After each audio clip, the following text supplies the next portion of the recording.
स्वामीनाथन अय्यर के इस आर्टिकल में बहुत ही महत्वपूर्ण पॉइंट डिस्कस करे गए हैं। उनका कहना है कि दुनिया का सबसे बड़ा डर अब जनसंख्या विस्फोट नहीं बल्कि जनसंख्या का पतन है, जिसे पॉपुलेशन कोलैप्स कह सकते हैं।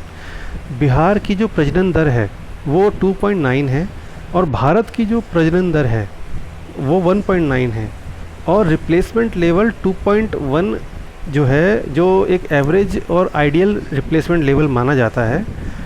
बिहार का प्रजनन दर तो उससे ज़्यादा है, लेकिन भारत का औसत प्रजनन दर उससे कम हो चुका है। बिहार, जिसे पिछड़ेपन का प्रतीक कहा जाता था, रिप्लेसमेंट लेवल की अगर बात कही जाए तो भारत की सबसे बड़ी ताकत शायद बिहार बन सकता है। चीन में जो रिप्लेसमेंट लेवल था वो, या फिर ये कहें कि प्रजनन दर जो थी वो 2.5 थी और 2025 में वो घट के 0.93 रह गई है, जो कि बेहद खतरनाक है। चीन की कार्यशील आबादी 2015 पर अपने शिखर पर पहुंची, लेकिन अब लगातार घट रही है। कम बच्चे पैदा होने का मतलब कम मजदूर, कम धीमी रफ्तार, आर्थिक वृद्धि भी धीमी और प्रगति भी धीमी।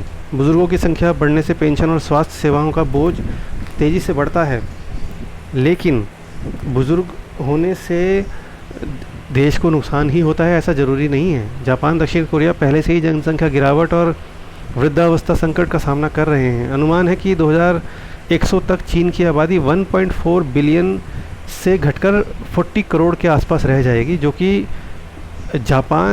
कि चीन के लिए बहुत बड़े खतरे की तरह से है। बिहार की आबादी में 31% से ज़्यादा जो लोग हैं वो 15 वर्ष से कम उम्र के हैं, जो कि भारत में सबसे अधिक है और भारत की सबसे बड़ी ताकत बन के उभरेगा। यानी बिहार के पास आने वाले समय पर युवा लोगों की जो जनसंख्या है उसका विशाल भंडार मौजूद होगा।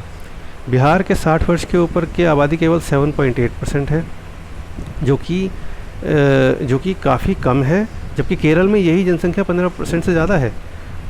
युवा आबादी और ऊंची जनदर बिहार में लंबे समय तक जनसंख्या वृद्धि देती रहेगी। दुनिया भर के काम करने वाले बुजुर्गों का अनुपात तेज़ी से घट रहा है। सन 2100 तक चीन में हर बुजुर्ग को संभालने के लिए कम से कम 2 कामकाजी लोग ही बच सकते हैं।